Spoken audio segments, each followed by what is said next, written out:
प्रतियोगिता दर्पण मंथ अक्टूबर 2020। 15 अगस्त 2020 को देश के 74वें स्वतंत्रता दिवस मनाया गया। स्वतंत्रता दिवस का ये 73वां वर्षगांठ था। यह लगातार 7वां अवसर है जब स्वतंत्रता दिवस पर प्रधानमंत्री नरेंद्र मोदी देश को लाल किले से संबोधित कर रहे थे। ऐसी उपलब्धि वाले वे पहले गैर कांग्रेसी प्रधानमंत्री बन गए हैं। इस दिन national digital health mission Narendra Modi द्वारा शुरू किया गया है।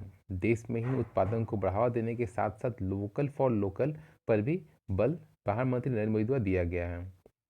प्रोजेक्ट टाइगर 1973 में शुरू किया गया था। प्रोजेक्ट टाइगर 1973 में शुरू किया गया था। प्रोजेक्ट एलिफेंट 1992 में शुरू किया गया था। Project elephant 1992। Project lion 2020। Project dolphin 2020। Digital health mission, national digital health mission का शुरुआत कब किया गया? 15 अगस्त 2020 से।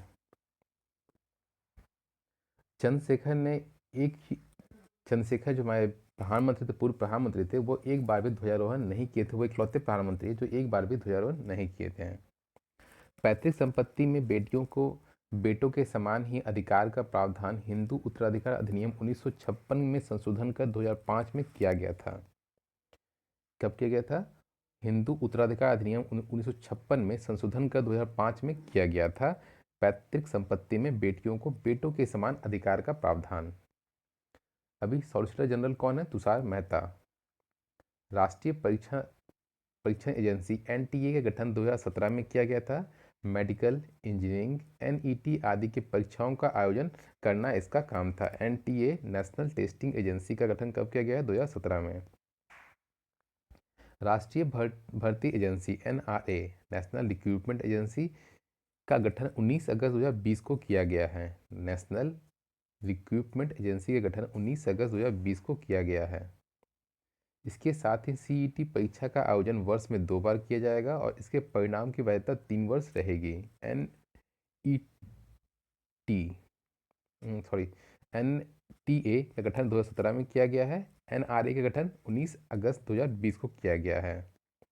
दुबई में फंसे भारतीय नागरिकों को वंदे भारत मिशन के तहत स्वदेश वापस ला रहा एयर इंडिया एक्सप्रेस का एक बोइंग 737 विमान केरल के कोझिकोड के कारीपुर अंतर्राष्ट्रीय हवाई अड्डे पर दुर्घटनाग्रस्त हो गया था। कौन सा जहाज था? बोइंग 737 विमान जो केरल के कोझिकोड के कारीपुर अंतर्राष्ट्रीय हवाई अड्डे पर दुर्घटनाग्रस्त हो गया। किस मिशन के तहत था? तो वंदे भारत मिशन के तहत दुबई से भारतीयों को वापस लेके आ रहा था। रक्षा क्षेत्र में देश के आत्मनिर्भर बनाने की दिशा में एक बड़ा कदम उठाते हुए सरकार ने 101 रक्षा उपकरणों के आयात पर रोक लगाने की घोषणा की है अगस्त 2020 में। मतलब 101 रक्षा उपकरण जिनका निर्माण अब भारत में ही किया जाएगा, उन पर प्रतिबंध लगाया गया है अगस्त 2020 से। लेकिन इनका जो लागू किया जाएगा, ये धीरे धीरे करके लागू किया जाएगा, पूर्ण रूप से एक साथ नहीं होगा।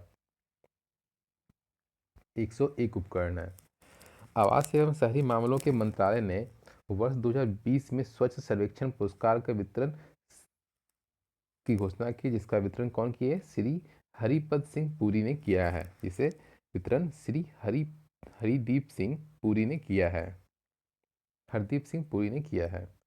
इंदौर लगातार चौथे वर्ष देश का सबसे स्वच्छ शहर बना है। इंदौर लगातार चौथे वर्ष देश का सबसे स्वच्छ शहर बना है। 10 लाख से अधिक आबादी वाले शहरों में पहला स्थान इंदौर का है, दूसरा सूरत, तीसरा नवी मुंबई। 10 लाख से अधिक आबादी वाले शहरों में पहला स्थान इंदौर, दूसरा सूरत, तीसरा नवी मुंबई। सबसे निचला स्थान 47वां पटना को दिया गया है। सबसे निचला स्थान 47वां पटना को दिया गया है। 1 लाख से 10 लाख तक की आबादी वाले शहरों में अंबिकापुर छत्तीसगढ़ पहले स्थान पर है, दूसरे स्थान पर मैसूर, तीसरे स्थान पर नई दिल्ली और सबसे निचला स्थान जो है 382वां स्थान है, वो दिया गया है गया बिहार को। 10 लाख से अधिक आबादी में पहला स्थान इंदौर, अंतिम स्थान पर पटना 47। 1 लाख से 10 लाख तक की आबादी वाले शहरों में पहला स्थान अंबिकापुर छत्तीसगढ़ और अब से आखिरी स्थान 382 गया को दिया गया है। कंटेनमेंट बोर्ड्स मतलब छावनी बोर्ड जो होता है, उसमें पहला स्थान दिया गया जलंधर कैंट को, दूसरा दिल्ली कैंट को, तीसरा मेरठ कैंट को। कंटेनमेंट बोर्ड में पहला स्थान जलंधर कैंट, दूसरा दिल्ली कैंट, तीसरा मेरठ कैंट। 100 से अधिक शहरी स्थानीय निकायों वाले राज्यों में स्वच्छता स्वच्छतम राज्य कौन सा है? छत्तीसगढ़। दूसरा महाराष्ट्र। तीसरा मध्य प्रदेश। 100 से अधिक शहरी स्थानीय निकायों वाले राज्यों में पहला स्थान किसको मिला है? छत्तीसगढ़। दूसरा महाराष्ट्र। तीसरा मध्य प्रदेश। 100 से कम शहरी स्थानीय निकायों वाले राज्यों में पहला स्थान झारखंड। दूसरा हरियाणा। तीसरा उत्तराखंड। 100 से अधिक में छत्तीसगढ़, महाराष्ट्र, मध्य प्रदेश, और 100 से कम शहरी स्थानीय निकायों में पहला स्थान झारखंड, फिर हरियाणा और फिर उत्तराखंड। वर्ष 2020 में स्वच्छ सर्वेक्षण में कुल मिलाकर 4,248 शहरी निकाय रैंकिंग हेतु शामिल किए गए थे। कितना है? 4,248 निकायों को शामिल किया गया था। देश में ही रक्षा उत्पादों के उत्पादन को बढ़ावा देने के लिए रक्षा उत्पादन क्षेत्र में विदेशी प्रत्यक्ष निवेश की सीमा को 74% तक बढ़ा दिया गया है। कितना? 74% तक बढ़ा दिया गया है। देश के 13वें राष्ट्रपति प्रणब मुखर्जी का निधन 31 अगस्त 2020 को हो गया है। देश में 7 दिन का राष्ट्रीय शोक घोषित किया गया है। बांग्लादेश में भी 1 दिन का राष्ट्रीय शोक घोषित किया गया है। किस देश में 1 दिन का राष्ट्रीय शोक प्रणब मुखर्जी की मृत्यु पर किया गया था? तो बांग्लादेश में 1 दिन का राष्ट्रीय शोक घोषित किया गया था। वह 5 बार राज्यसभा और 2 बार लोकसभा के सदस्य रहे थे। 2008 में पद्म और 2019 में भारत रत्न पुरस्कार से सम्मानित किया गया था।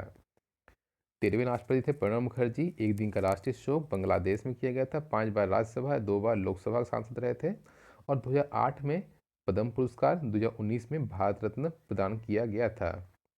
देवलाली नासिक महाराष्ट्र दानापुर देवलाली नासिक महाराष्ट्र से दानापुर बिहार के बीच देश की पहली और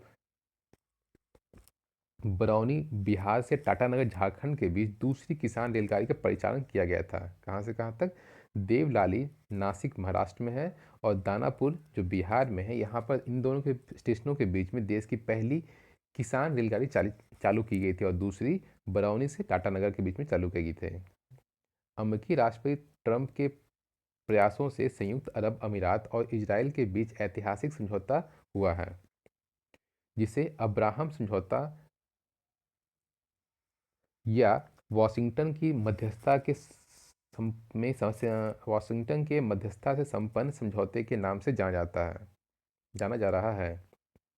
कौन सा नाम दिया गया है? अब्राहम समझौता या वाशिंगटन की मध्यस्थता से संपन्न समझौता नाम दिया गया है। इजराइल के साथ समझौता करने वाला संयुक्त अरब अमीरात खाड़ी क्षेत्र का पहला और अरब जगत का तीसरा देश है। इससे पहले मिस्र और जॉर्डन ने भी इनसे समझौता किया था। तो कौन सा कंट्री हो गया? इजराइल से एक सबसे पहले मिस्र, दूसरा जॉर्डन और तीसरा संयुक्त अरब अमीरात। संयुक्त अरब अमीरात खाड़ी क्षेत्र का पहला और अरब जगत का तीसरा देश है। इजराइल के प्रधानमंत्री कौन है? Benjamin Netanyahu. अबू धाबी के crown prince Mohammed Al Nahyan हैं। अबू धाबी के crown prince Mohammed Al Nahyan हैं। रूस की मेजबानी में आयोजित कावकाज 2020 अभ्यास में भाग लेने से भारत सरकार ने इनकार कर दिया है। रूस की मेजबानी में आयोजित होने वाला कावकाज युद्धाभ्यास जो था उसमें भारत अब पार्टिसिपेट नहीं करेगा। हिंद महासागर में मॉरिशस के दक्षिण पूर्वी तट के निकट एक तेल टैंकर से तेल लीक होकर तट पर फैल गया। जापान की एक निजी कंपनी का यह टैंकर था, जिस कारण मॉरिशस में पर्यावरण आपातकाल की घोषणा की गई है। कौन सी कंट्री में दक्षिण में मतलब कि पर्यावरण आपातकाल घोषणा की गई है? तो मॉरिशस में। किस कारण से? तो जापान का एक निजी कंपनी का कार्गो था, इसमें तेल भरा हुआ था, वो तेल हिसाब से वहाँ पूरा समुद्र में फैल गया है, जिस कारण से वहाँ पर पर्यावरण आपातकाल की घोषणा की गई है। कहाँ पर? मॉरिशस में। जो कार्गो था वो किस देश का था? जापान की एक निजी कंपनी का था। माली की राजधानी कहाँ है? बमाको। माली की राजधानी बमाको। बेलारूस के राष्ट्रपति कौन है? Alexander Lukashenko. बेलारूस के राष्ट्रपति कौन है? Alexander Lukashenko. अमेरिका के राष्ट्रपति पद हेतु डेमोक्रेटिक पार्टी के उम्मीदवार जो बिडेन हैं और भारतीय मूल की सीनेटर कमला हैरिस को उपराष्ट्रपति पद के लिए उम्मीदवार घोषित किया गया है। कौन है अमेरिकी राष्ट्रपति के पद के लिए उम्मीदवार? तो डेमोक्रेटिक पार्टी के उम्मीदवार है जो बिडेन और भारतीय मूल की भारतीय मूल की सेनेटर है कमला हैरिस, जो उपराष्ट्रपति पद के लिए उम्मीदवार हैं। ये जीत भी गए हैं। सिंगापुर में भारतीय मूल के प्रीतम सिंह को विपक्ष का नेता का दर्जा प्रदान किया गया। सिंगापुर में भारतीय मूल के प्रीतम सिंह को विपक्ष का नेता का दर्जा औपचारिक रूप से प्रदान किया गया। सिंगापुर में भारतीय मूल के प्रीतम सिंह को विपक्ष का नेता का दर्जा प्रदान किया गया है। दिल्ली से कटरा के बीच में बहुप्रतीक्षित एक्सप्रेसवे कॉरिडोर के निर्माण का परियोजना 2023 तक पूरा करने का सरकार का लक्ष्य है। दिल्ली से कटरा के बीच बहुप्रतीक्षित एक्सप्रेसवे कॉरिडोर का निर्माण कब तक पूरा कर लिया जाएगा? 2023 तक में। चेन्नई से पोर्ट ब्लेयर अंडमान निकोबार द्वीप समूह की राजधानी जो है तक समुद्र के अंदर ऑप्टिकल फाइबर केबल 2300 किलोमीटर लंबी सबमरीन ऑप्टिकल फाइबर केबल का उद्घाटन पीएम मोदी ने किया है। चेन्नई से लेकर पोर्ट ब्लेयर तक समुद्र के अंदर ऑप्टिकल फाइबर केबल जो लंबाई कितना है 2300 किलोमीटर लंबा है, सबमरीन ऑप्टिकल फाइबर केबल का उद्घाटन किया गया। इसका प्रोवाइडर कौन है? बीएसएनएल है। गेहूं के उत्पादन के मामले में भारत विश्व के दूसरे स्थान पर है, लेकिन निर्यात के मामले में यह 34वें स्थान पर है। गेहूं के उत्पादन में भारत विश्व में कौन सा स्थान पर है? दूसरे स्थान पर है, लेकिन निर्यात में 34वें स्थान पर है। सब्जियों के उत्पादन में विश्व में भारत का स्थान तीसरे स्थान पर है। इसके बावजूद भी भारत निर्यात करने में 14वें स्थान पर है। सब्जी का उत्पादन करने में तीसरा, लेकिन निर्यात में 14वें स्थान पर है। फलों के उत्पादन के मामले में भारत दुनिया का दूसरा सबसे बड़ा देश है, लेकिन निर्यात में भी इसका स्थान 23वां है। तो गेहूं में दूसरा, निर्यात में 34, सब्जी का उत्पादन में तीसरा लेकिन निर्यात में 14, फल का उत्पादन में दूसरा लेकिन निर्यात में 23वां। भारत का कृषि निर्यात देश के कुल जीडीपी का जहां 9.4% था, वहीं 2019 में यह 9.9% हो गया है। कृषि निर्यात का जीडीपी में कितना हिस्सा है? 9.9% 18-19 के अनुसार। कृषि क्षेत्र में आधिकारिक संरचना के वित्त पोषण को बढ़ावा देने के लिए 1 लाख करोड़ रुपए की कृषि अवसंरचना निधि प्रधानमंत्री नरेंद्र मोदी द्वारा 9 अगस्त 2020 को लॉन्च किया गया है। कितना का राशि है? 1 लाख करोड़ रुपए का कृषि अवसंरचना निधि लॉन्च किया गया है 9 अगस्त 2020 को। इस निधि की घोषणा मई 2020 में घोषित 20 लाख करोड़ रुपए की आर्थिक पैकेज आत्मनिर्भर भारत आत्मनिर्भर अभियान के तहत की गई है। कृषि अवसंरचना के लिए जो फंड प्रोवाइड किया है वो कितने का है? 1 लाख करोड़ रुपए का है। रिजर्व बैंक द्वारा सरकार को लाभांश हस्तांतरण 2019-20 का कर दिया गया, जो कितना है? 57,128 करोड़ रुपया है। रिजर्व बैंक द्वारा सरकार को लाभांश हस्तांतरण जो किया गया 19-20 के लिए वो कितना है? 57,128 करोड़ रुपया। 2021 की दूसरी मौद्रिक नीति में प्रमुख बैंकिंग दरें कितने हैं? रेपो दर 4%, रिवर्स रेपो 3.35, बैंक दर 4.25, एमएसएफ 4.25, सीआरआर 3%, एसएलआर 18%। रेपो दर 4, रिवर्स रेपो दर 3.35, बैंक दर 4.25, एमएसएफ 4.25, सीआरआर 3%, एसएलआर 18%। राष्ट्रीय आवास बैंक को आवास ऋण क्षमता में वृद्धि के लिए 3,000 करोड़ रुपए की अतिरिक्त स्टैंडिंग लिक्विडिटी फैसिलिटी प्रदान करने की घोषणा की गई है आरबीआई के द्वारा। राष्ट्रीय आवास बैंक की अब आवास ऋण क्षमता में वृद्धि के लिए 3,000 करोड़ रुपए की अतिरिक्त स्टैंडिंग लिक्विडिटी फैसिलिटी प्रदान करने की घोषणा आरबीआई द्वारा की गई है। नाबार्ड के लिए 10,000 करोड़ रुपए की अतिरिक्त तरलता उपलब्ध कराने की भी घोषणा की गई है। राष्ट्रीय आवास बैंक के लिए 3,000 करोड़ रुपया और नाबार्ड के लिए 10,000 करोड़ रुपया। प्रधानमंत्री किसान सम्मान निधि योजना दिसंबर 2018 में प्रारंभ की गई थी। इस योजना के तहत 6,000 रुपये की सालाना मदद किसानों को 2-2 हज़ार रुपये की 3 किस्तों में दी जाती है। प्रधानमंत्री किसान सम्मान निधि पीएम किसान कब शुरू किया गया था? दिसंबर 2018 में शुरू किया गया था। प्रधानमंत्री किसान सम्मान निधि कब शुरू किया गया है? दिसंबर 2018 में। फॉर्च्यून 500 कंपनियों की इस वर्ष 2020 में भारत की 7 कंपनियां शामिल की गई है। फॉर्च्यून 500 कंपनियों जो लिस्ट जारी की गई है उसमें से 2020 में भारत की कितनी कंपनियां हैं? 7 कंपनियां शामिल की गई है टॉप 500 में।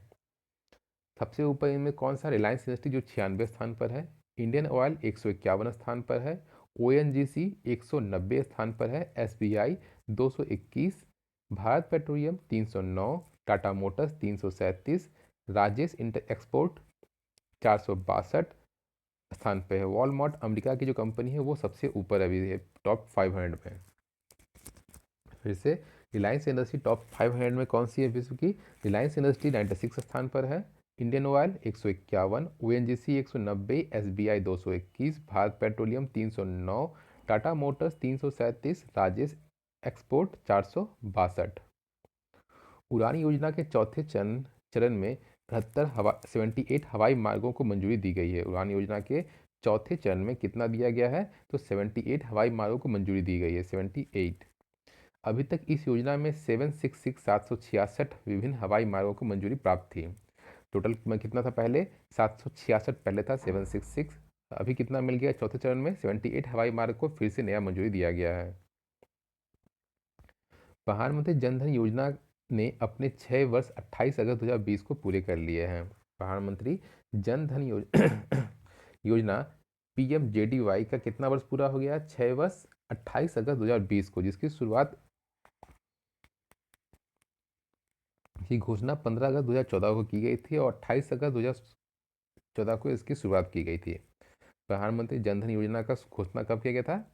15 अगस्त 2014 को, और शुरुआत 28 अगस्त 2014 को शुरू किया गया था। 28 अगस्त 2020 को उसका 6 साल पूरा हो गया है। अगस्त 2020 तक के अंत में 40.35 करोड़ खाते खोले जा चुके हैं। अगस्त 2020 तक जो 6 साल पूरा हुआ है उस समय तक कितना खाता खुल चुका है? तो 40.35 करोड़ खाते जनधन योजना के तहत खोले जा चुके हैं। निर्यात तरलता सूचकांक नीति आयोग ने अगस्त 2020 में जारी की गई है। निर्यात तत्परता सूचकांक नीति आयोग द्वारा अगस्त 2020 में जारी की गई। निर्यात तत्परता सूचकांक, पहले स्थान पे गुजरात है, दूसरे स्थान पे महाराष्ट्र, तीसरे स्थान पे तमिलनाडु। निर्यात तत्परता सूचकांक जो नीति आयोग द्वारा जारी किया गया है उसका पहला स्थान पे कौन है? तो गुजरात, दूसरे स्थान पे महाराष्ट्र, तीसरे स्थान पे तमिलनाडु। गैर तटीय राज्यों में पहला स्थान राजस्थान का है, दूसरा तेलंगाना, तीसरा हरियाणा। निर्यात तत्परता सूचकांक जो नीति आयोग द्वारा जारी किया जाता है उसका पहला स्थान पे कौन सा है? गुजरात, दूसरा महाराष्ट्र, तीसरा तमिलनाडु। गैर तटीय राज्यों में पहले स्थान पे राजस्थान, दूसरा तेलंगाना, तीसरा हरियाणा। राजस्थान, तेलंगाना, हरियाणा।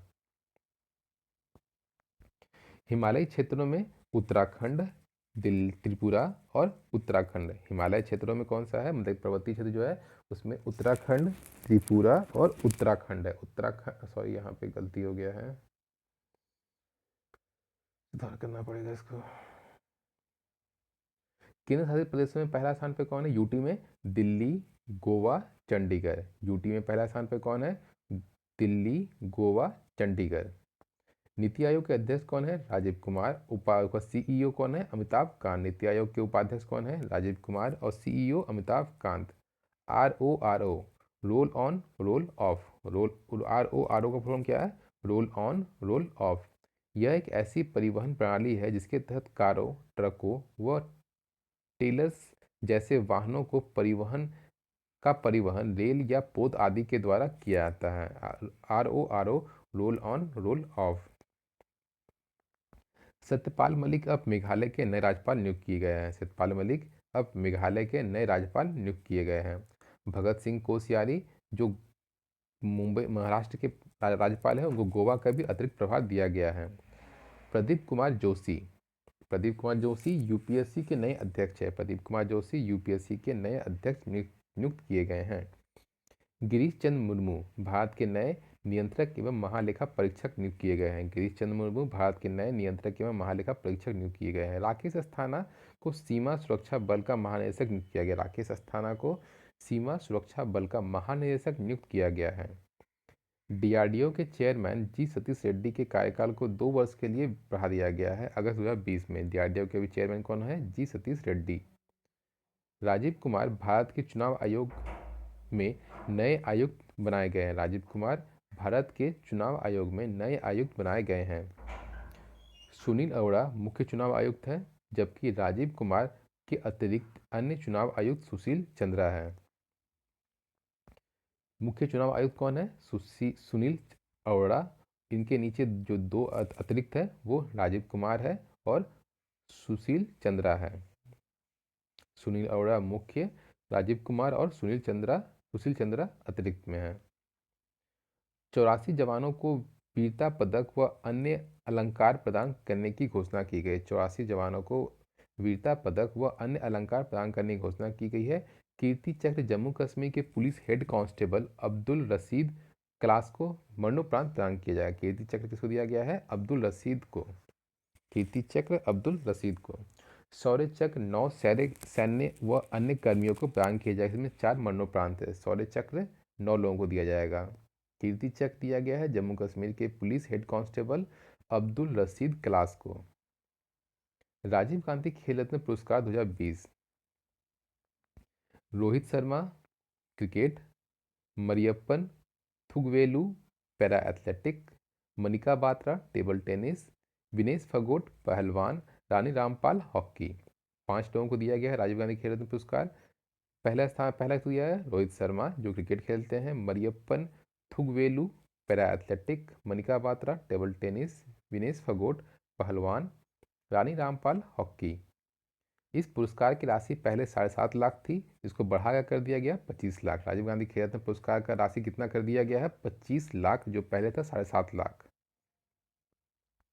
द्रोणाचार्य पुरस्कार 13 लोगों को दिया गया। द्रोणाचार्य पुरस्कार दिया गया 13 लोगों को। पहले इसका राशि था 10 लाख, अब हो गया है 15 लाख। नहीं, पहले था 5 लाख, वो हो गया है अब 10 से 15 लाख हो गया है। 2 कैटेगरी इसमें है। तो पहले था 5 लाख, अब हो गया है 10 से 15 लाख हो गया है अलग अलग कैटेगरी में। अर्जुन पुरस्कार 27 खिलाड़ियों को दिया गया है। पहले था 5 लाख, अब ये भी हो गया 15 लाख। अर्जुन पुरस्कार 27 खिलाड़ियों को प्रदान किया गया है। पहले 5 लाख था, अभी हो गया है 15 लाख। अर्जुन पुरस्कार में 27 लोगों को है, उनका नाम पढ़ देता हूँ। अंतनु अतनु दास जो तीरंदाजी जुड़े हुए, अतनु दास तीरंदाजी। द्युति चंद्र एथलेटिक्स, अतनु दास तीरंदाजी, द्युति Chand athletics. Satwik Sairaj badminton. Chirag Chandrashekhar Shetty badminton, Chirag Chandrashekhar Shetty badminton.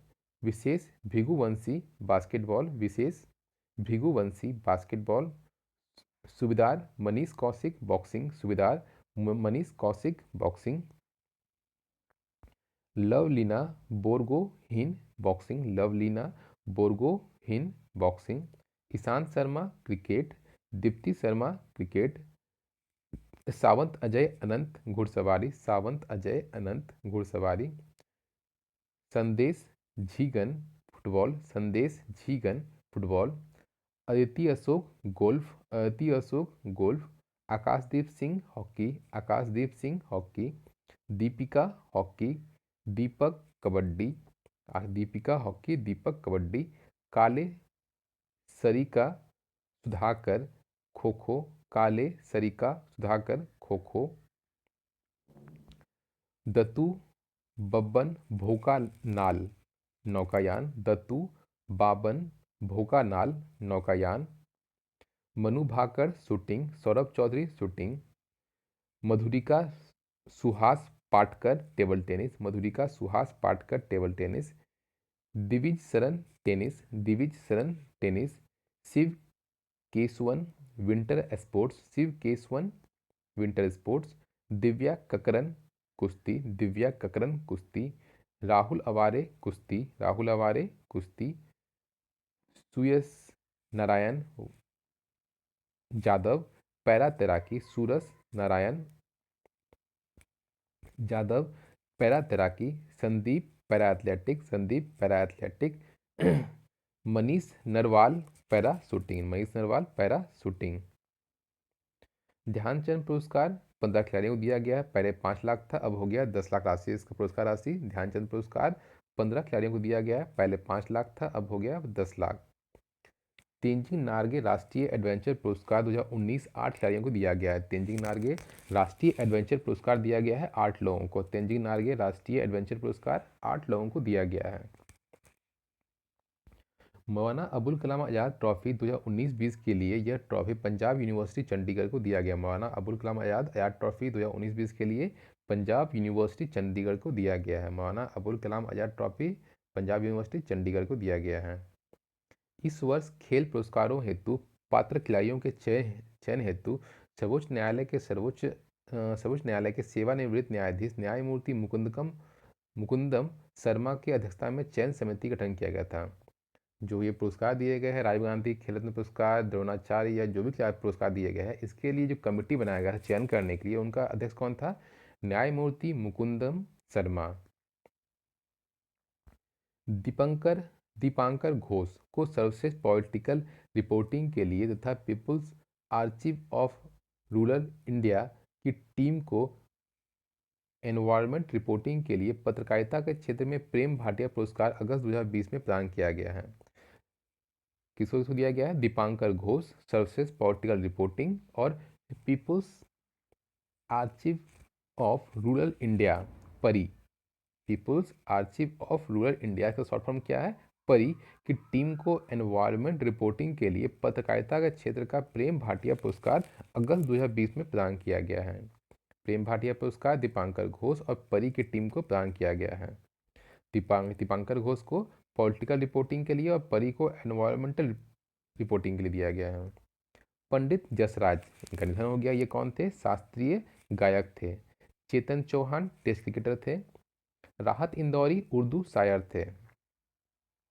Pandit Jasraj शास्त्रीय गायक, चेतन चौहान टेस्ट क्रिकेटर, राहत इंदौरी उर्दू शायर। ली तेज हुई को ताइवान के लोकतंत्र के जनक के रूप में जाना जाता है, जिनका निधन हो गया है। ली तेज हुई को ताइवान में लोकतंत्र के जनक के रूप में जाना जाता है। वन अरेंज्ड मर्डर का राइटर कौन है? चेतन भगत। ये किताब है one arranged murder, Chetan Bhagat.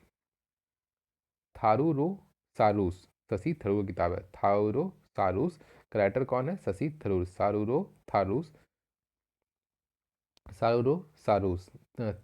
थारूरो सारूस का राइटर कौन है? Shashi Tharoor.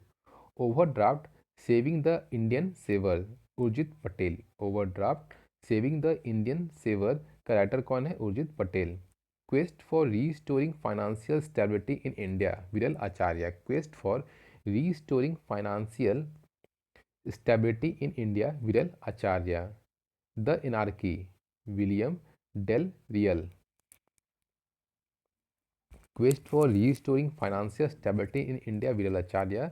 The anarchy, William del real.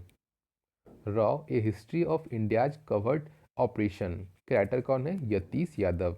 Raw A history of India's covered operation का राइटर कौन है? यतीश यादव। राजस्थान के बाड़मेर क्षेत्र में पानी के भंडार का पता चला है। राजस्थान के बाड़मेर क्षेत्र में पानी के भंडार का पता चला है। बाड़मेर। पीएम केयर फंड से बिहार में 2 कोविड-19 अस्पताल का निर्माण की घोषणा की गई है नरेंद्र मोदी द्वारा। ऐसा पहला अस्पताल पटना के बिहटा में स्थित कर्मचारी राज्य बीमा अस्पताल में शुरू कर दिया गया है, जो 500 बेड का है। दूसरा अस्पताल मुजफ्फरपुर में स्थापित किया जाएगा। पीएम केयर फंड के तहत कोविड-19 अस्पताल जो बनाए जाएंगे, कितनी संख्या है? 2। और पहला कहाँ पे होगा? पहला पटना बिहटा में किया गया है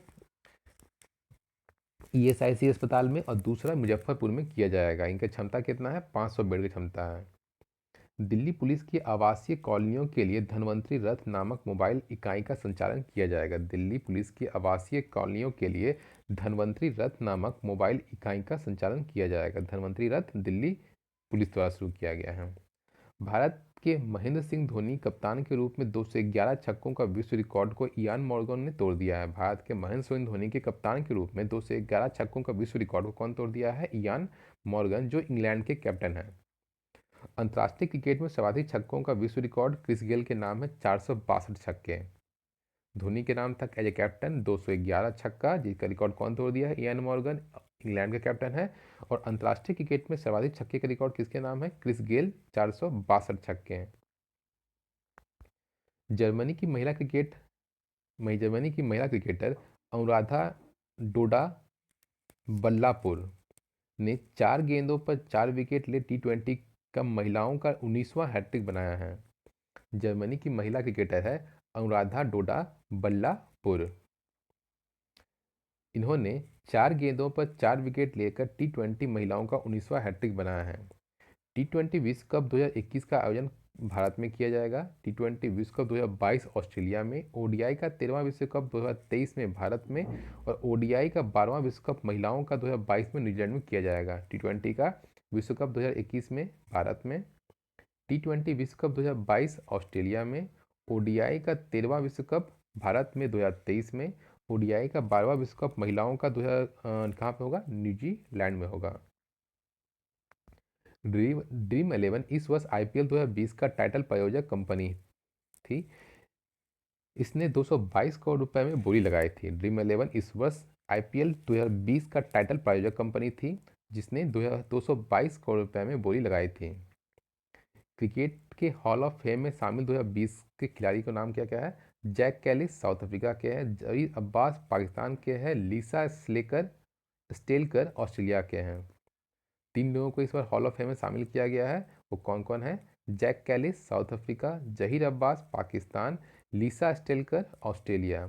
कुल 93 क्रिकेटरों को हॉल ऑफ फेम में शामिल किया जा चुका है अब तक, और इसमें 9 महिलाएं हैं। टोटल कितना लोग हैं? 93 क्रिकेटरों को इसमें शामिल किया गया है हॉल ऑफ फेम में, और 9 इसमें महिलाएं हैं। धोनी और रैना का क्रिकेट से संन्यास की घोषणा कर दिया गया है। धोनी 90 टेस्ट में 6 शतक 4,876 रन बनाए हैं। 350 ओडीआई में 10 शतक 10,773 रन बनाए हैं। 98 T20 मैच खेले हैं और 1,617 रन बनाए हैं। इसमें हाईएस्ट रन था 56 का इसका। धोनी टोटल कितना टेस्ट खेले हैं? 90 टेस्ट, 6 शतक लगाए हैं, 4,876 रन बनाए हैं।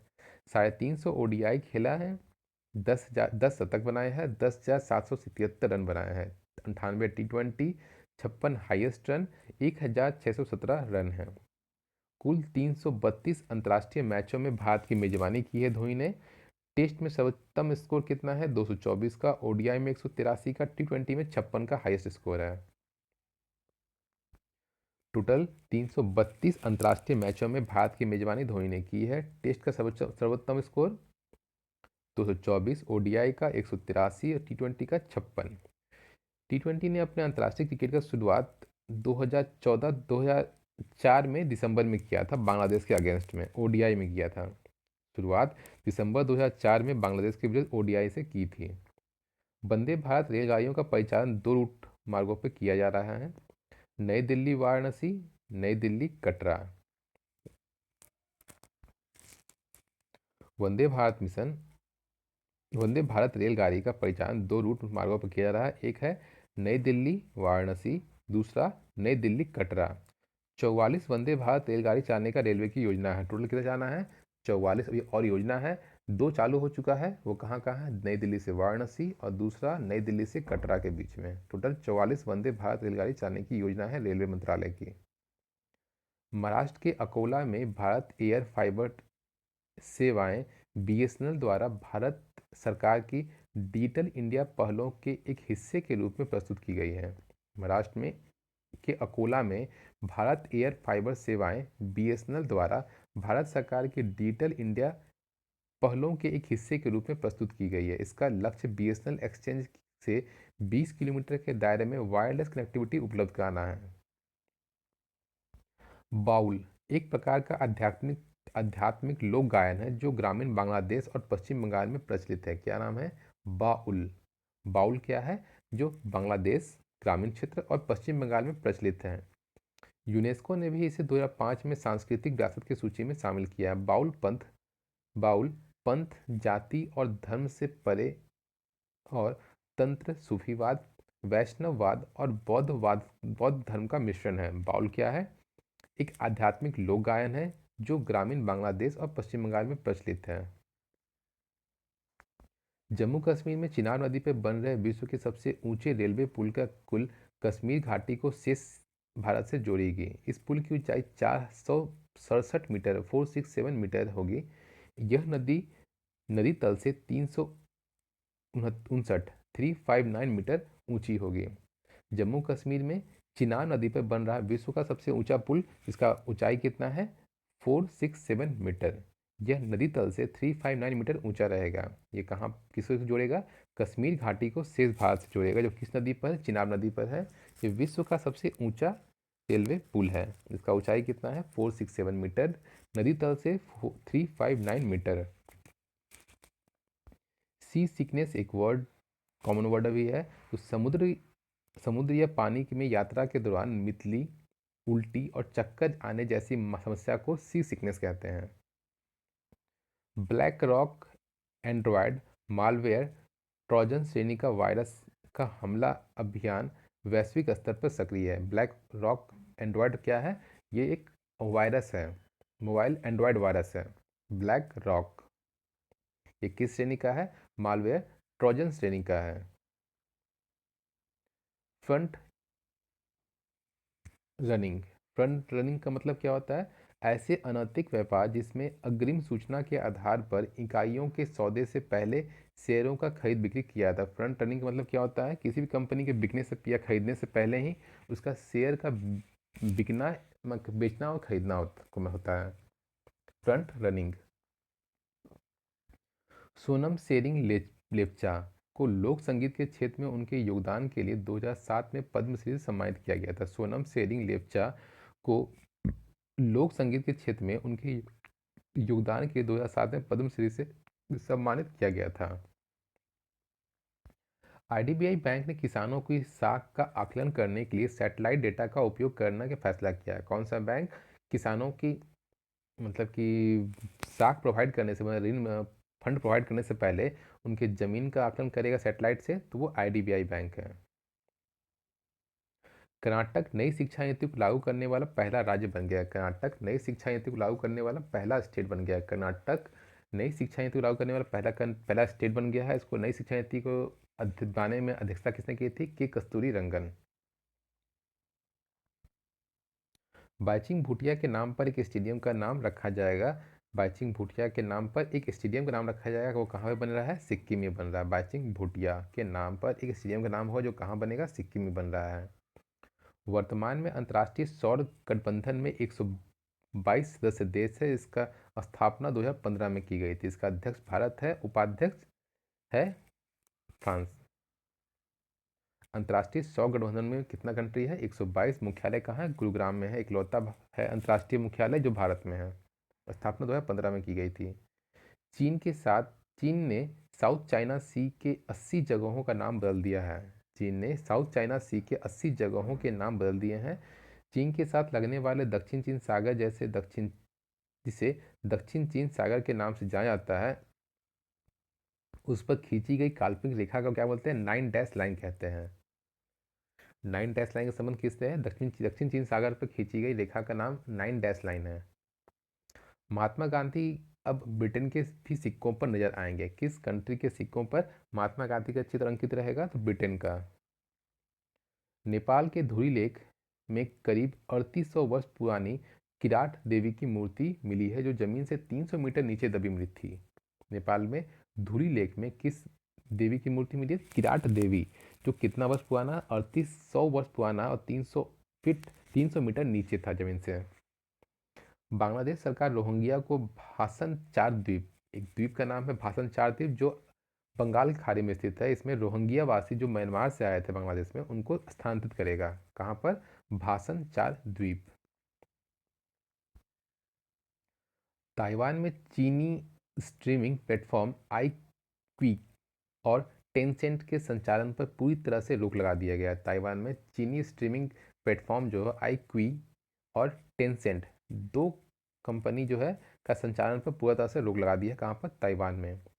नेपाल में सुनहरे खोल के साथ जन्मे एक कछुए की खोज की गई। नेपाल में सुनहरे खोल के साथ जन्मे एक कछुए की खोज की गई है। टर्की के राष्ट्रपति ने काला सागर में अब तक का सबसे बड़ा प्राकृतिक गैस भंडार की खोज की घोषणा की है। टर्की के राष्ट्रपति ने काला सागर में अब तक का सबसे बड़ा प्राकृतिक गैस भंडार की खोज की घोषणा की है। कहाँ? टर्की में। सऊदी अरब की सरकारी तेल कंपनी ने चीन के साथ करीब 75,000 करोड़ की करार खत्म करने के फैसला किया है। सऊदी अरब की सरकारी कंपनी जिसने चीन के साथ करीब 75,000 करोड़ की करार को खत्म करने का फैसला किया है। इंग्लैंड के जेम्स एंडरसन अंतर्राष्ट्रीय क्रिकेट में 600 विकेट लेने वाले पहले तेज गेंदबाज बन गए हैं। इंग्लैंड के जेम्स एंडरसन अंतर्राष्ट्रीय क्रिकेट में 600 विकेट लेने वाले पहले तेज गेंदबाज बन गए हैं। उनसे पहले 600 का आंकड़ा पार कौन किया है? सबसे ज़्यादा Muralitharan 800 wicket, Shane Warne 708 wicket, Anil Kumble 619 wicket. और चौथे स्थान पे कौन आ गए हैं? 600 और भी लोग हैं, तो 600 विकेट कौन हो गया? जेम्स एंडरसन, जो तेज गेंदबाज में जितना भी पहले का था मुरलीधरन, शेन वॉर्न, अनिल कुंबले, ये स्पिनर था और ये क्या हो गया? तेज गेंदबाज हो गया जो 600 विकेट का आंकड़ा पार किया, ये पहला है। चीन ने बांग्लादेश की तीस्ता नदी परियोजना के लिए 1 बिलियन कर्ज देने की घोषणा की है। चीन ने बांग्लादेश की किस नदी परियोजना के लिए दिया है 1 बिलियन का कर्ज? तो तीस्ता नदी परियोजना के लिए 1 बिलियन का कर्ज प्रोवाइड किया है बांग्लादेश को चीन। कौन सा है? तीस्ता नदी परियोजना। अक्टूबर कंप्लीट। अगले वीडियो में अगला महीना, इसे 1 महीना और बैक का आएगा। चलिए, तब तक के लिए धन्यवाद।